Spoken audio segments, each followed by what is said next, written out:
సరే పిల్లలు కూర్చోండి. కూర్చోవాలి. ఫస్ట్ పాడారు కదా, చక్కగా చేతులు కట్టుకోండి.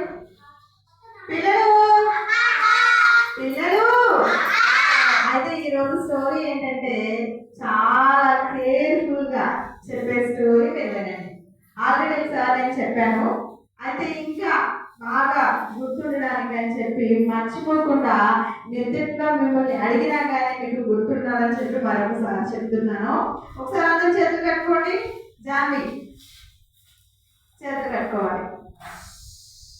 అరే మరట సందీప్ అంకుల్ అని ఒక అంకుల్ ఉన్నాడంట. ఎవరు? సందీప్ అంకుల్. సందీప్ అంకుల్ కంట ఒక కూతురు ఉందంట. ఆ కూతురు పేరు లిల్లీ. కూతురు పేరేంటి? అరే లిల్లీ పుట్టినప్పుడంట చిన్నప్పుడే వాళ్ళ మమ్మీ చనిపోయిందంట. వాళ్ళ మమ్మీ చనిపోయిన దాన్ని బట్టి వాళ్ళ డాడీ లిల్లీని చాలా అంటే చాలా ప్రేమగా, అంటే లిల్లీ ఎక్కడ ఏడవకుండా అమ్మ లేదే అని చెప్పి ఎక్కడ కూడా తన మనసు నొచ్చుకోకుండా బాధపడకుండా ఉండాలంట. వాళ్ళ డాడీ ఏది కావాలంటే అది కొని తెచ్చి ఇచ్చేవాడంట. ఎవరికి? అయితే ఒక రోజంట లిల్లీకి టెడ్డీ బేర్ కొనుక్కోవాలని ఆశ పుట్టిందంట. ఏంటి? టెడ్డీ బేర్ కొనుక్కోవాలని ఆశ పుట్టి వాళ్ళ ఫ్రెండ్స్ అందరి దగ్గర టెడ్డీ బేర్స్ ఉండడం చూసి వాళ్ళ ఫ్రెండ్స్ చూసి బాధపడుతూ ఉంటే వాళ్ళ డాడీ దూరం నుండి ఆ విషయాన్ని గమనించి తను ఇంటికి వెళ్ళేసరికి తన కోసం ఏం కొన్నాడు? అంత మాత్రమే కాదు పిల్లలు, మరి తను అన్నం తినేసిస్తే తన కూతురికి ఎక్కడ తక్కువ అవుతుందో, ఎక్కడ తన కూతురు బాధపడుతుందో అని మనం చెప్పంట. తన తండ్రి ఎప్పుడు కూడా కూతురికి తనకి నచ్చినట్లుగా తన నచ్చిన ఫుడ్ వండి, తనకు నచ్చిన కూర వండి ముందు లిల్లీకి తినిపించి మిగతా ఏమైనా ఉంటే తను తినేవాడట. అంటే చాలా చాలా అంటే చాలా ప్రేమగా ఎవరు చూసుకుంటున్నారు? వాళ్ళ డాడీ పేరేంటి? సందీప్ అంకుల్ గారు తన కుమార్తె అయిన లిల్లీని చాలా అంటే చాలా బాగా చూసుకుంటున్నాడు కదా. అయితే పిల్లలు, అయితే లిల్లీ కొంచెం పెద్దదైంది. స్కూల్ అయిపోయినాక స్కూల్ చదువులు అయిపోయినాక ఏం చదువు చదవాలి? కాలేజీ చదవాలి. అప్పుడు లిల్లీని వాళ్ళ డాడీ ఏం చేశాడంటే హాస్టల్లో పెట్టాడు. ఎక్కడ పెట్టాడు? హాస్టల్లో పెట్టాడు. లేడీస్ హాస్టల్లో పెట్టాడు.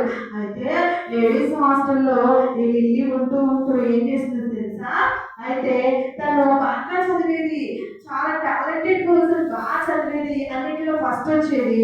అయితే పిల్లలు తనకి డబ్బు సరిపోవట్లేదని చెప్పి ఏం చేసేది తెలుసా? స్కూల్ యొక్క కాలేజ్లో చదువుతూనే మరొక వైపు జాబ్ చేసేది అనమాట. మరొక వైపు ఏం చేసేది? జాబ్ చేసి ఆ డబ్బులతో తన అవసరతలు తీర్చుకుంటూ చదువుకుంటూ ఉంది. అయితే పిల్లలు ఏమైందంటే ఒక అబ్బాయి లవ్ చేసి పెళ్లి చేసుకుంది. విషయం ఎవరికి తెలీదు? వాళ్ళ డాడీకి తెలీదు. ఇంకా ఆ అమ్మాయి హాస్టల్లోనే ఉందేమో అని చెప్పి ఈ యొక్క సందీప్ అంకుల్ అనుకుంటున్నాడు. ఒకసారి హాస్టల్కి వెళ్తే మీ అమ్మాయి లేదు, ఇలా వెళ్ళిపోయింది అని చెప్పారు. అంకుల్కి చాలా ఏడుపు వచ్చేసింది. తన కోసం ఎదగని చోట్లేదు, అన్ని చోట్ల ఎదిగాడు పిల్లలు, కానీ తను కనిపించలేదు. అయితే అయినా వదిలిపెట్టలేదు. తన కుమార్తె కోసము ఆరా తీసుకుంటే తను మంచి జాబ్ చేస్తుందని, తనకి ఆల్రెడీ వివాహం అయిపోయిందని చెప్పి తన ఫ్రెండ్స్ ద్వారా తెలుసుకున్నాడు. ఎవరు తెలుసుకున్నాడు? పేరేంటి? వాళ్ళ డాడీ పేరు సందీప్ అంకుల్ తెలుసుకుని ఏం చేశాడు తెలుసా? తన కోసము తను ఇంటికి వెళ్తే తను ఎలా మాట్లాడిందో లేదో నాతో అని చెప్పి తను ఏం చేశాడంటే ఫోన్ చేస్తా ఉంటే ఆ ఫోన్ నెంబర్ మరి పాత నెంబర్ ఉండుంటుంది తన దగ్గర అని చెప్పి తను ఫోన్ చేస్తా ఉంటే ఫోన్ లిఫ్ట్ చేయట్లేదంట. అయితే ఏం చేశాడంటే తన అడ్రస్ అడ్రస్ తెలుసుకున్నాడు కదా, అడ్రస్ ఇంటి దగ్గర ఉండి ఏం చేస్తాడు, ఉత్తరాలు రాస్తూ ఉన్నాడంట. అయితే ఉత్తరాలు నెలకు ఉత్తరము రాస్తూనే ఉన్నాడు, కానీ ఆ ఉత్తరానికి రెస్పాన్స్ రావట్లా. తిరిగి డాడీ అని చెప్పి ఫోన్ చేస్తుందేమో, డాడీ ఎలా ఉన్నామని చెప్పి ఉత్తరం రాస్తుందేమోనని చెప్పి తండ్రి ఎదురు చూస్తూ ఉన్నాడు, కానీ కూతురు మాత్రం తన లైఫ్ ఏంటో తను బ్రతుకుతుంది. తను చదివించినటువంటి చిన్నప్పటి నుండి తల్లి ప్రేమ కన్నా ఎక్కువ ప్రేమతో ప్రేమించినటువంటి తండ్రిని ఏం చేసింది, మరిచిపోయింది. తండ్రి లెటర్స్ కూడా పట్టించుకోవట్లా, తండ్రి ఫోన్ కాల్స్ కూడా తను ఏం చేయట్లా, పట్టించుకోవట్లా. అటువంటి సిచ్యువేషన్ లో ఉంది. అలా అలా అలా అలా 15 years గడిచిపోయినాయంట. ఎన్ని సంవత్సరాలు పిల్లలు? 15 సంవత్సరాలు గడిచిపోయినాయంట. 15 సంవత్సరాలు గడిచిపోయిన తర్వాత ఆ టైంలో అంట లిల్లీకి ఒకసారి మా నాన్నకి ఏం చేస్తున్నాడో చూద్దాం అనేటువంటి ఆశ అప్పుడు పుట్టిందంట. ఎప్పుడు పుట్టింది? 15 సంవత్సరాల తర్వాత అంట. తను చిన్నప్పుడు బాగా పెంచాడు కదా, ఏది కావాలంటే అది కొనిపెట్టాడు కదా. మరి అక్కడ లిల్లీకి ఎక్కడ ఆహారం తక్కువ అవుతుందని చెప్పి లిల్లీ తిన్న తర్వాత మిగిలిందాన్ని తను తినేవాడు కదా. ఇదంతా గుర్తు చేసుకుని మా నాన్న ప్రతి నెల కూడా నాకు లెటర్స్ రాస్తూ ఉన్నాడు, అయినా నేను దానికి రిప్లై ఇవ్వట్లేదు. నేను నా జాబ్లో పడిపోయాను, నా పిల్లలతో ఆడుతూ ఉన్నాను, నేను నా లైఫ్ ఏంటో నేను జీవిస్తూ ఉన్నాను, కానీ నా తండ్రి నేను పట్టించుకోలేదని చెప్పి అప్పుడు గుర్తుకొచ్చి అప్పుడు మా నాన్నే చూద్దాం, నేను పుట్టినటువంటి నా ఓన్ హౌస్ ని నేను చూసొద్దామని చెప్పంట. అప్పుడు హడావుడిగా బట్టలే చదువుకుని తన ఇంటికి వెళ్ళిందంట. ఎవరింటికి వెళ్ళింది? వాళ్ళ నాన్నగారు ఉన్నటువంటి సొంత ఇంటికి వెళ్ళిందంట. వెళ్ళేసరికి ఏమైందో తెలుసా పిల్లలు? ఏమైంది అనుకుంటున్నారు? అయ్యో, ఏమైంది అనుకుంటున్నారు? చెప్పనా?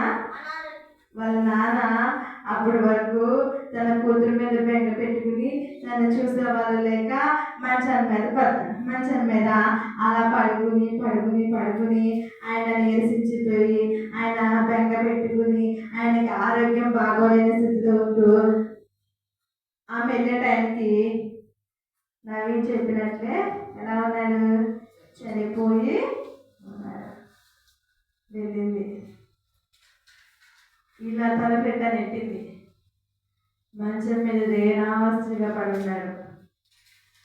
ఇలా టచ్ చేసింది, పలకటం లేదు. ఏడ్చింది, బోరున ఏడ్చింది.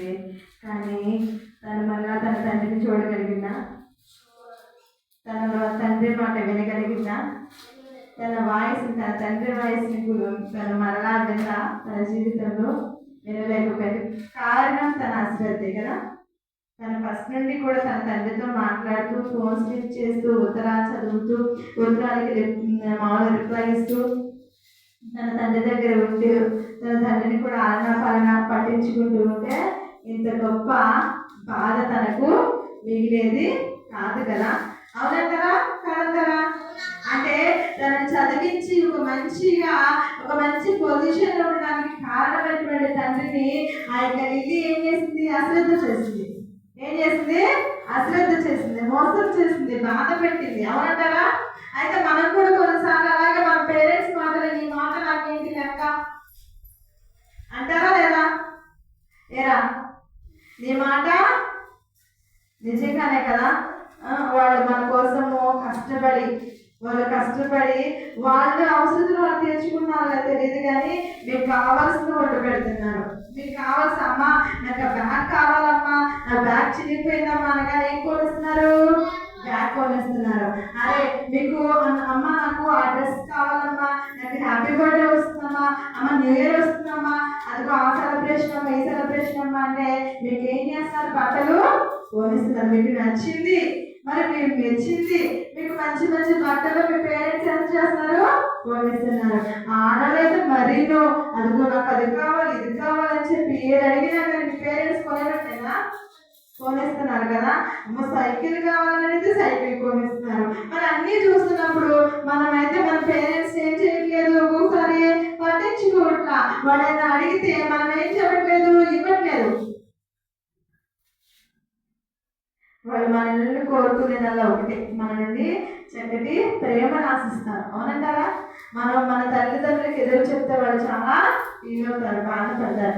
అయితే బైబిల్ గ్రంథంలో కూడా ఒక వ్యక్తి ఉన్నాడు. గుర్తుందా మీకు? ఒకసారి నేను చెప్పాను, 2 అన్నదమ్ములు ఉన్నారు. అయితే చిన్నవాడు తండ్రి దగ్గరికి వెళ్ళి ఏమన్నాడు, నాకు వచ్చేటువంటి ఆస్తిలో నాకు వచ్చేటువంటి నా వాటర్ నాకు ఇచ్చేసి అన్నాడు. ఆ వాటర్ తీసుకుని ఏం చేశాడు, దూర దేశానికి, ఫారెన్ కి, చాలా దూరంగా తన ఫ్రెండ్స్ తో వెళ్ళిపోయాడు. వెళ్ళిపోయి ఏం చేశాడు చెప్పండి, గుర్తొచ్చిందా? ఏం చేశాడు, తన ఫ్రెండ్స్ తో ఎంజాయ్ చేశాడు. తన ఫ్రెండ్స్ తో ఎంజాయ్ చేసి వాళ్ళు ఏది కావాలంటే అది కొనిచ్చేసేవాడు. తన ఇష్టానుసారంగా తన దగ్గర ఉన్న డబ్బులన్నిటిని కూడా ఖర్చు పెట్టేశారు. చివరికి తన తినడానికి ఏం లేదంట, ఏం లేదు, తిండి లేదంట. అక్కడ దూరంగా చూస్తానంట పందులు మెస్తూ ఉన్నాయంట. ఆ పందుల యజమాని దగ్గరికి వెళ్ళి అడుగుతున్నాడు కదా, నాకు పందులు నేను మేపుతాను కానీ నాకు తినడానికి కొద్దిగా అన్నం పెడతావు అని అడిగితే ఆ వ్యక్తి పెడతాను మేపమన్నాడు కానీ ఇంకా పెట్టలేదంట. అప్పుడు అతనికి ఆకలేసి పందులు తినే పొట్టులు తిన్నాడంట. ఏం తిన్నాడు, పందులు తినే పొట్టును తిన్నాడు. అది కూడా దొరకల. అప్పుడు పందుల యజమాని వచ్చేరా, నీకు పందులు మేపమని చెప్పి నేను నీకు అప్పగిస్తే మా పందులు తినేటువంటి పొట్టు తింటావని చెప్పి ఎడంతో ఒక తల్లిదండ్రులంట ముందుకు పడి ఆ పందులు మేపాల్సినటువంటి ఉద్యోగం కూడా పోయి అప్పుడు చిరిగిపోయిన బట్టలు, మాసిపోయిన గడ్డము, మురికి వాడైపోయినటువంటి అతనికి ఎవరు గుర్తొచ్చారు? అప్పుడు వాళ్ళ నాన్న గుర్తొచ్చారు. ఎవరు గుర్తొచ్చారు? నవీను ఎవరు గుర్తొచ్చారు? వాళ్ళ నాన్న ఎందుకు గుర్తొచ్చాడంటే మా నాన్న దగ్గర ఎవరున్నారు, చాలా మంది పని వాళ్ళు ఉన్నారు. వాళ్ళు ఎలా ఉన్నారు, చాలా సమృద్ధిగా ఆహారం తింటున్నారు.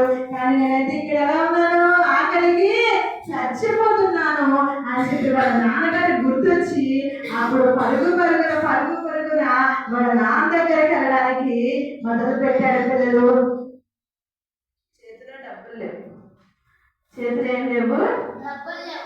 ఎంత దూర ప్రదేశానికి వెళ్ళాడో అక్కడ నుండి మళ్ళా నడక ప్రారంభించాడు. ఎలా వచ్చాడో మనకు తెలియదు, ఎలాగైతే ఇంటి దగ్గరికి చేరాడు. అయితే ఆ చిన్న కుమారుడు ఇంటికి వస్తున్న సమయంలో వాళ్ళ నాన్న ఎక్కడున్నాడు తెలుసా? ఎక్కడున్నాడు? మేడ మీదకి ఎక్కి ఎవరిని చూస్తున్నాడు? కొడుకు ఎప్పటికైనా నా దగ్గరికి తిరిగి వస్తాడేమో, ఇప్పటికైనా నా కొడుకు నా దగ్గరికి వస్తాడని అని చెప్పి తండ్రి రోజు ఎదురు చూస్తూ ఉన్నాడు. ఆ తండ్రి ఎదురు చూస్తున్న సమయం రానే వచ్చింది. తన కుమారుడే కానీ ఎలా ఉన్నాడు, మురికిగా ఉన్నాడు. తన కుమారుడే కానీ అతని వస్త్రాలు ఎలా ఉన్నాయి, చినిగిపోయి ఉన్నాయి. మా మొహం అంతా మాసిపోయింది. చాలా మురికిగా, చాలా దారిద్ర్యంగా, చాలా చండాలంగా ఉన్నాడు. కానీ ఎవరతను? నా కుమారుడే అని గుర్తుపట్టిన తండ్రి ఆ వస్త్రాలే చూసుకుందాం అనుకున్నాడా? అనుకోవాలి. ఏం చేశాడు? గబగబా మేడ దిగి పరిగెత్తుకుని వెళ్ళి తన కుమారుని గట్టిగా పట్టుకుని ఇంటికి తీసుకొచ్చాడు. చప్పట్లు కొట్టండి, చప్పట్లు కొట్టాలి. తనలో ఎంత ప్రేమ ఉందో కదా తన తండ్రి మీద ఉందా? తండ్రి మీద ఉందా? కొడుక్కి లేదా కొడుకున్నా? తండ్రికి కొడుకు మీద ఉందా? తండ్రికే కొడుకు మీద చాలా ప్రేమ ఉంది. అవునంటారా? మన తండ్రులకు కూడా అయితే తన తండ్రికి కుమారుడి మీద అంత ప్రేమ ఉంది కదా. మన యేసయ్యకి కూడా మనమంటే చాలా ఇష్టం అంటారా? చాలా ఇష్టం. మన పేరెంట్స్ కూడా మనమంటే చాలా ఇష్టం. మన పేరెంట్స్ మాటలు మనం వినాలి. అంత మాత్రమే కాదు కానీ యేసయ్యని మనం మర్చిపోకుండా ప్రతిరోజు కూడా యేసయ్యని ఏం చేయాలి?